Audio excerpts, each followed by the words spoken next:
Welcome back, everybody, to another episode of Recruitment Uncensored.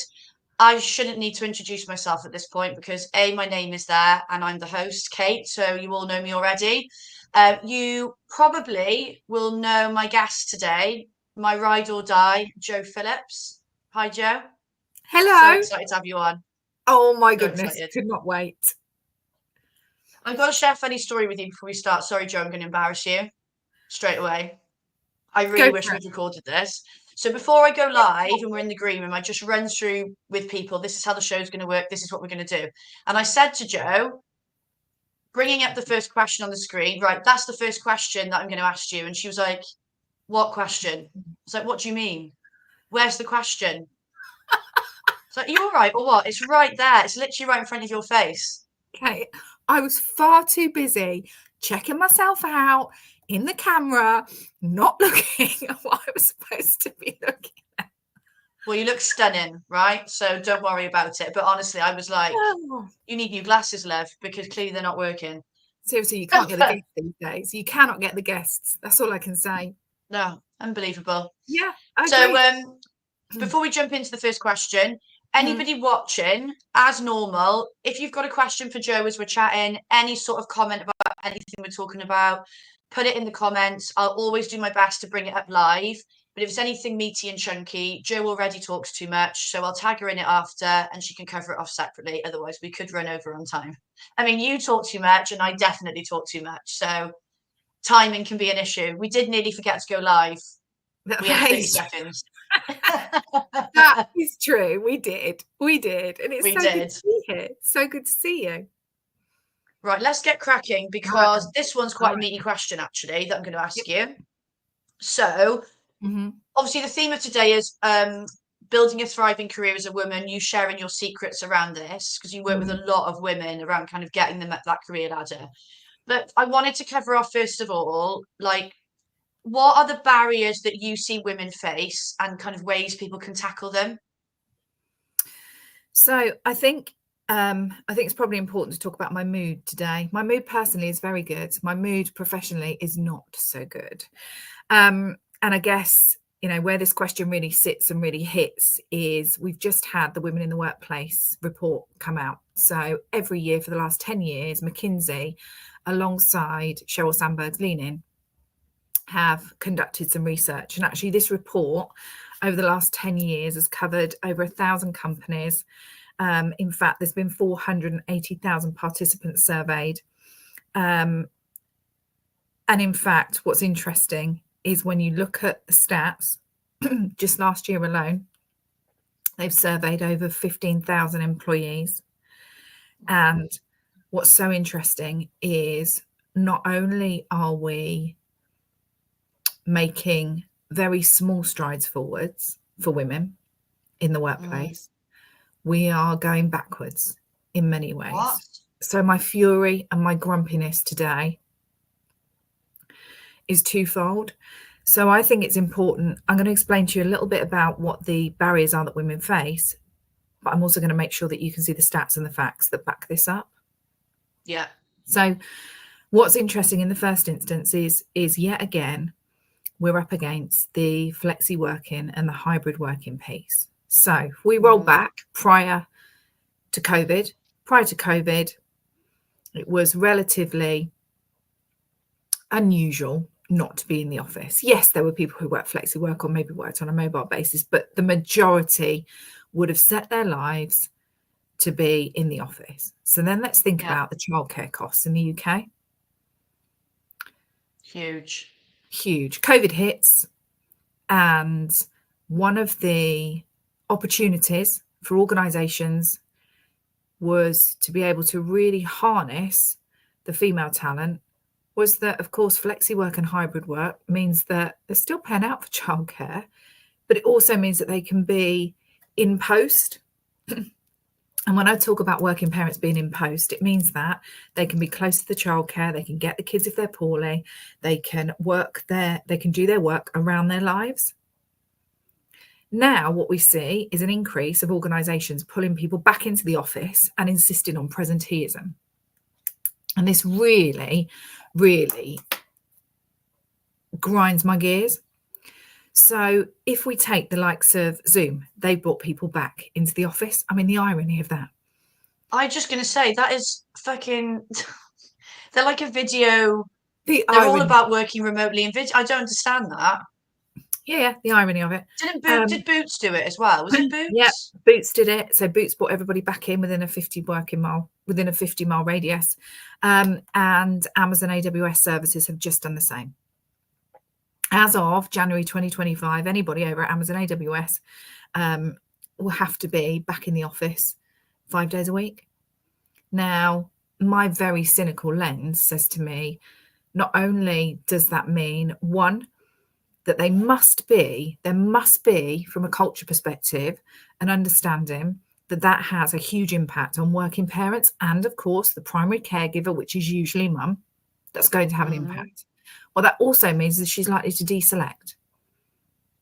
They know she's not going to keep working there. Yeah. So what it means is if there's a transformation or redundancies are on the cards, there's a chance they don't have to pay it out. And I was going to say, so do you think they're thinking, oh, instead of making redundancies, let's try this tactic? Now, nobody's ever going to admit to coercion. Nobody's ever going to admit that. Oh, no. That is what's going on. But then that annoys me even more, because what that then means is, instead of, say they went through redundancies, that's then going to mean more women will leave the company, which means there's going to be more men left. And then we've got this gender gap between. Yep. So then, yeah. So the flexi work piece and the hybrid working piece is so key to attract women and to keep women within organisations. That's key. And actually, we know that the Alfred McAlpine study that was conducted during COVID and during lockdown and the flexi work appeal all shows that actually flexi working, hybrid working doesn't have a detrimental impact at all on outcomes. So all the studies tell us that actually there isn't a detrimental effect. We know that mental health is better. We know people can operate their work and their lives in a much better place, in a much better headspace. And yet from a presenteeism perspective, we're pulling people back in to the office. Don't forget that as a working woman, it's not just being in the office 9 till 5. It's the commute, 7:30. Yeah. And a 7 o'clock home again. Some of my clients wouldn't see their children all day, every day on that basis. And even for the ones that have got other people, and that's for the people that can get somebody else to pick the kids up. What if you can't? Yeah, exactly. What if you have to be in post? What do you do? Exactly. What if you get stuck? So there are all these things that will make a female deselect. The second challenge that women are up against is something that's called the pipeline. So the pipeline is whereby we will promote men at a far higher rate than we promote women at managerial level. So out of every 100 men that are promoted, only 89 women are promoted from managerial level to leadership level. So what that means is we're automatically going to find that when we get to the very top of the pyramid, we don't have enough women to promote. And this is what I find really, really interesting. So I find it interesting that any leader I speak to, particularly if you're in STEM, science, technology, engineering, maths, particularly if you're in that environment, the leader, whoever's hiring, will go, we would love a woman, but there just aren't enough. Really? Open your front door and look out. Can you see them? Well, there they are. We're not aliens. We exist. No, really? Go into any offices. Oh, there they are. It's just that what we haven't done is taken a look and thought, actually, how could we remove the barriers for women at a senior level? What do we need to do from a technical perspective to make sure that she's upskilled to remain relevant? What do we need to offer her in order to keep her in the workplace? So no, what we do with the pipeline is we promote into leadership, men into leadership, we promote fewer women into leadership, and therefore when we get to the very top of the tree, there aren't the women to promote, but there are the women much lower down the ladder. And from a society, which is the bit that really winds me up. That just winds me up. And it winds me up when, you know, you've talked very factually here. This isn't, and this obviously you're bringing your opinions, but this is fact. You're not making this up. No. So it really annoys me. Like I have conversations with men, not so much in the recruitment world, but, you know, just friends, general pass and whatever. And they think it's all like a load of shit. They're like, yeah, but it does, come on, you know, women don't want to be in managerial roles or blah, blah, and it's like, oh, it's so frustrating because it's like, this isn't made up stuff we're talking about. This is happening, but you don't, because you don't experience it, you don't understand it, and you're not even looking for it. So what we also know is that people who haven't been in a position with the lived experiences, and I guess you could argue this across many, many different life experiences, how can you understand it if you haven't lived it, felt it, breathed it? But one of the big challenges is actually around the microaggressions. So what we see in the place of work from a cultural perspective is that microaggressions will mean that women will deselect at a really fast pace. So microaggressions are the piece where we're talked over in a meeting, the piece where somebody else steals the thunder for our work, the piece where somebody else is much more likely to self-promote and talk much more about their accomplishments and their achievements, whereas women from a societal perspective are expected not to. We're expected to be meek. If you look at the Wade research, we're expected to be selfless. We're expected to advocate for others and not for self. And so actually what this means is that a woman is far less likely to speak up if she's been in receipt of a microaggression. And microaggression after microaggression after microaggression will cause an impact and have a detrimental impact on her confidence. It will stop her self-belief and it will stop her from propelling herself forward. Now, what we need in order to handle the culture and to have, mature cultures that really understand that this goes on, a working environment that understands that microaggressions, micro insults happen, micro invalidations happen, is we need to educate and have allies, and we need allyship. And allyship is the form of another coming in and actually physically making a difference in that moment.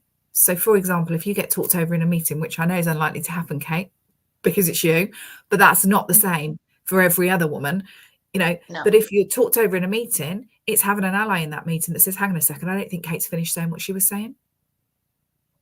And do you know what I noticed? We've got to move on to the next question in a sec, but I wanted to bring this up. I spoke at the expo last week with Helen Plumridge. We did a female-focused talk, basically. Now, interestingly, I would say half the audience was male. And what I loved and was refreshing was they were what I would call advocates. So they all came up after, they were very supportive, but they shared the frustrations and seemed to understand what it's like for us. And, I shared we had a bit of a keyboard warrior going off about our talk. It angered them. It wasn't just paying lip service to us. It really had pissed them off and they wanted to be a part of the change.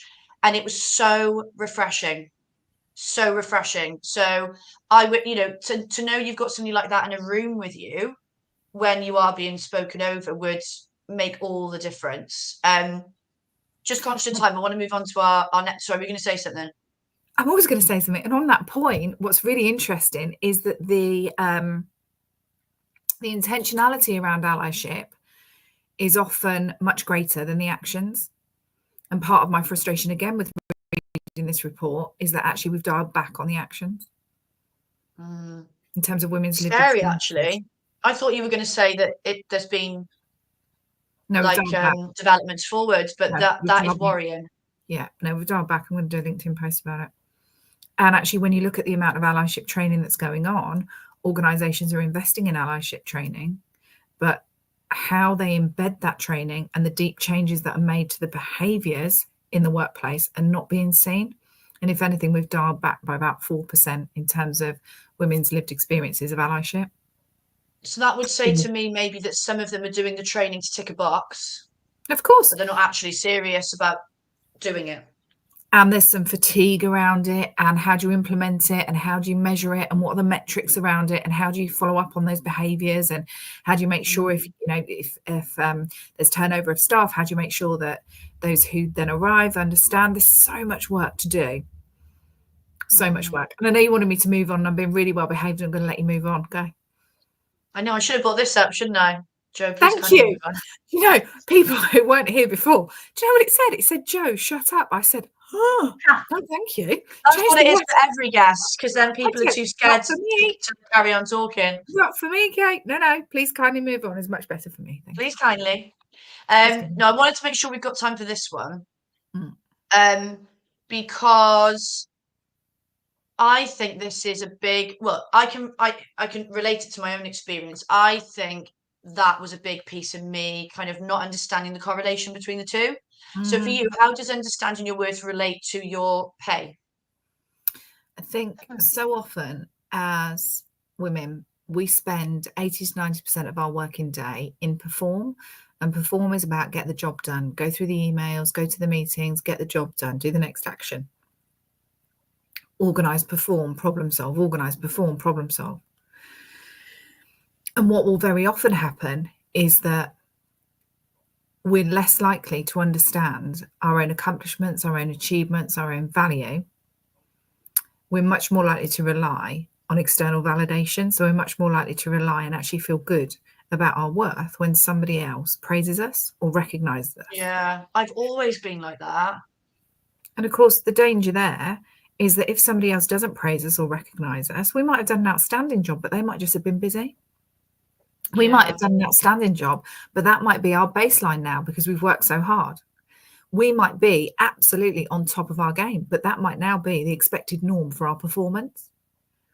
And so what happens for women is that we are taught and we're socialized to be a good girl, to be quiet, not to be too loud, not to be too demanding. And we're taught that in terms of our behaviors that we respond to praise. And we're also taught that when we do respond, we're supposed to be quite meek and mild-mannered about it. You know, what do you do when somebody compliments you? Have you done a good job? Oh, thank you, but it's just my job. Rather than going, yeah, actually, I did. I knocked that shit out of the park, and I did it. And I did it before 10 o'clock on a Friday morning when all of you lot were still sat around talking about it. But we don't do that. We don't ever, ever take on board properly other people's compliments or other people's praises. Now, what that also means is that when we think about our own self-worth, we really struggle. You know, if I was to say to you, what's your biggest achievement this year? You might be able to come up with it because you work for yourself. So you will be very quick to recognize your achievements. But for most people, asking them, what's your biggest achievement or your accomplishment this year at work? It'll be, Yeah, they have to really think. Really think. I ask candidates that question and they find it really difficult. Whereas I reckon if I said like, oh, what are the things that you would do differently this year? Or what are you not happy with this year? Like that, they'd answer it. And that isn't to say that every one of us doesn't have growth areas or areas of development, but they're just areas for development. So as soon as you can understand and recognize your worth, so what you brought to the table, what you bring to the job, what is it? What are your values that have an impact on your behaviors that then have an impact on your outcomes? Then you can start to really be able to talk about your value proposition and your worth to the business. Then you start to believe it. Then when you look at actually what you're earning and you think to yourself, well, hang on a minute, if I wasn't doing this job, what would the risks be to the business? Because it might well be that the role that you play isn't a revenue generating role. Maybe what your role does really is mitigate risk to the business. Well, again, what's the commercial piece around that? What's the financial impact of your role? And that's where you really start to be able to see what your worth is and how it relates to your pay.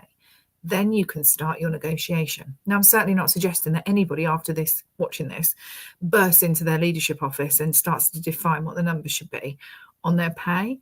But actually, this is a slow journey to really understand, hang on a minute, this is the worth I bring to the business. So that next time you're offered that poxy 3% rise, but it still puts you underpayment, it still puts you at being paid less than your peers, you can come back and you can negotiate and you've got some leverage. But you can't do that until you really personally understand your worth personally and your worth to the business. Yeah. No, I think that's really important. I think that's a good strategy to start implementing now. Like a good, make it a part of a routine to kind of keep reflecting on the things that you're achieving, to start building up that belief and that confidence. And then, you know, when you are put in situations when you're asked, like, what have you achieved this year? Maybe, I don't know, appraisal or something. It's easier to answer it then, isn't it? Because it's all fresh in your mind. For I thought what would be good to ask you is this, because there's going to be people watching. Well, you've given like some great tips and strategies, but a lot of people watching, I don't know how, like, in what cultures, environments they're in. There might be people that are like, oh, I just need like one thing that I can put into place today that's going to help me boost my career, help me feel better, all of that stuff. So for you, what's the one thing that somebody could do today, as a woman in to kind of boost and make their career thrive? So I think it's recognizing that firstly, only 10% of your career success is down to your performance. It's just that we spend 80 to 90% of our working day doing. 30% of your career success is down to your image. It's your brand. It's what people say about you when you're not in the room. It's your online and your offline image. What's the narrative? What do people say around you? And set that image. You don't have to be controversial. You don't have to show up online and start making a huge amount of noise, but you do have to know what you want that narrative to be. And you have to set the narrative. Nobody else is going to set it for you. So if you want to talk about how you bring value to a business and what it is you do and how you do it, can't rely on our plus ones, can't rely on our leadership to do that. And I know this because globally, the world over, women will do so. We will rely upon somebody else to set the narrative. Don't do that. Set it yourself. Make absolutely sure that your LinkedIn screams your value proposition and who you are. Yeah, build your personal brand. Build that brand. And I don't really like using the word brand around people because people are people, right? We're whole humans. We're not a can of whatever. But I was trying not to say a can of Coke then, but we're not a can of Coke or Pepsi. I think any business. But the key here is build your personal brand. The second piece to that, and the piece that will really boost career, is exposure. It's about your networks. It's about who knows about you and who knows what you do, who's connected with you. And what you'll find is if you're listening to this, is that you will have probably 5 or so people that you work with every single day. They won't have or be able to have a huge impact on your career, too close contact constellation wise.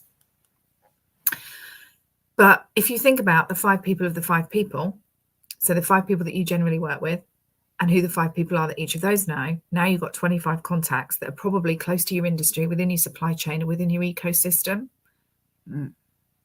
They may well know people. Now, who are the 5 people of those 5 people that they know? Ooh, they know people more senior. Ooh, that's an even wider ecosystem.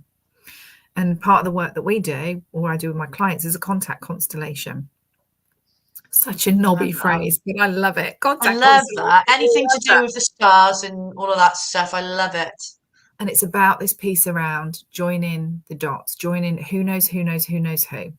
The other very frustrating piece of data that really boils me is that actually from a credentials perspective, women do need an introduction. You're much more likely to be taken seriously if you're introduced by somebody than you are if you just go up and introduce yourself.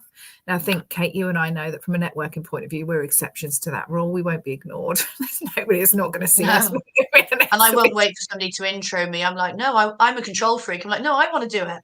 1000%. I'm with you. But what we know is that the data and the research says that we're much more likely to get value from that introduction if we're introduced by somebody else. And I can give you a really good example of this. So let's go back a couple of years ago when I didn't know you, when I didn't know Angela, when I didn't know Simon over at Team, when I knew no one. So I'm new to, brand new, not new to the industry, but new to working as a consultant. And we're at one of the expos and Angela says to me, who would you like an introduction to? And I say, I really want an introduction to Simon over at Team. Was this the London one, wasn't it? This is going back, what, a year now? More than a year? Can't remember. 2 years. It was last year, the March one. Was it? Or was it before that? Okay, so whenever it was, how many emails do you think I had sent to Simon before I got introduced to him? 8. How about that? Probably more. Nothing. Nada. Zip. 9. Nicked. Not interested. Angela walks me over to Simon, says, Simon, I'd like to introduce you to someone. Simon says, well, if you're a friend of Angela, you're a friend of mine, gives me a hug. That's it. You're going to come to the next event. Now, I can't tell you how interesting that is to watch that research play out. It happens to me. It happens to millions of us. But if we recognize that, we can harness it. We can then approach our network and we can ask for introductions. And the power of those introductions, all my work, Kate, comes from networking. all my work. Mm, Just this morning, I've had 2 huge event invites that have come through my network. yeah. And I Doesn't think come through the the thing outreach. to people to remember Mm. is this takes time and it takes you Yeah. working hard at it. Like we were talking about this before we went live. We've both worked really hard on building our own networks, and it's not overnight. You know, No. I'm coming up to my 4th year with my coaching business. And in the last couple of years, I've seen a huge difference. But you've got to put that time in to forge the connections, build your, what was it, Mm. contact constellation? Mm. Yeah. Mm. You know, get the introductions. It's not like you're going to do it for a week and then you're going to be famous. No. It doesn't work like that. Exactly. Nope. And it takes it, I think, again, as women, we're so much more likely to be in perform every day. We don't allocate any time for our networks. We do it as the very last thing. Whereas really it Mm, ought to be something that we focus on and that we should intentionally network. So often I talk to my clients about happenstance, and happenstance doesn't create the outcomes. It won't create that 39% average pay increase that I see across my client base. I've now got 3 clients who are the highest paid in their global organizations. It won't love that. create that momentum and those opportunities because it's happenstance. It just happened. We weren't intentional. Whereas what if once a week we had booked in a 20-minute coffee chat with somebody who we've been introduced to? That's 52 connections a year. If they're in Yeah. your ecosystem, if they're around you, if they're in your industry, think about your regulatory bodies. There's a bucket load of contacts in there. You only need one. Think about every single org that's in your supply chain for whoever you work for, their contacts. Think about your customers. One of the things we'll do with my clients is we look at what does that ecosystem look like. So we take the ecosystem and we narrow down into each area: customers, supply chain, clients, competitors. Who's in there? Because in there is every single contact that you will need to springboard to the next stage of your career. But we're so busy as women not looking at that. We're so busy. We get up, we sort the house, we go to work, we come back, You know, we're doing 3.7 hours on average of the domestic work, and men are doing 1.5. So they've got more time to do this. We haven't got the time. And anybody who tells you that everyone's got the same 24 hours in a day can shove that sideways, because we don't. We do not have the same No. 24 hours in a day. Right. Speaking of time, I've got to Yep. do two things very, very quickly and then come back to you for a very quick tip. Okay. Amy, you can listen to this back. You might have left at this point, but it's on YouTube forever. So you can watch it as many times as you want. You can watch it every day if you want, but it'll be on LinkedIn for ages. What I do need to do is a roundup of the next show, which is going to be, I'm looking down, I always have to remind myself of this. 30th of October, 12:30, same time. I've got 2 guests on with me next time. So I've got Phil Casely, who I've had on before, who is my coach, as in my fitness personal trainer coach. But also he's got his partner coming on with him, Shona Thomas. They're part of the same business, Perform 24, both amazing people. And the subject is very timely for me. I need to be a big part of the show. How to avoid burnout as a business owner. I have had huge burnout recently. I know a lot of us in the recruitment industry have. It's been a difficult year. So they're going to be sharing a lot of tips and advice. And they're both obviously business owners themselves. They get it. I'm just to put it out there. We're pre-recording it because I'm at, where am I? A TRN Rumble in Birmingham. So I can't deliver it live, but it will be recorded as if it's live. I'm not going to edit it. So that will be 30th of October, 12:30. Right. I've literally got 2 minutes, Joe. Okay. Top tip. Tell us more about it. Work on your self-worth. What do you mean? So often as women, when we get knocked back, when we're in receipt of microaggressions, when somebody talks over us, when somebody takes credit for our work, so often these teeny tiny knockbacks each week, each month, each year, then all lead to us being in a position where we question our self-worth, we question if we're good enough, we question whether or not we've got the skills, we question if we are still relevant. If you can work on your self-worth, if you can find your way back to yourself when you're at your best, if you can understand the skills that you have, the value that you bring, and you can harness that, you'll then start to believe in yourself again. And it's that self-belief. Yeah. It means that when you put yourself in front of, if you're networking, if it's a contact, if you're an interview, if you're negotiating, it's that self-belief in your self-worth and who you are that will have the biggest impact in terms of your career success? Yeah, I think that's a really, I know, I'm just thinking, as you were talking about that, I was thinking of people that I know have had so many knockbacks. My sister's one of them. Their self-worth is like, confidence is low, and it's sad, and it needs to change. And actually it's building that back up. So you've got that strength then, isn't it, to kind of tackle the barriers and, you know, do all the networking, all the things that you talked about. We literally have hit 1 o'clock. That absolutely flew by.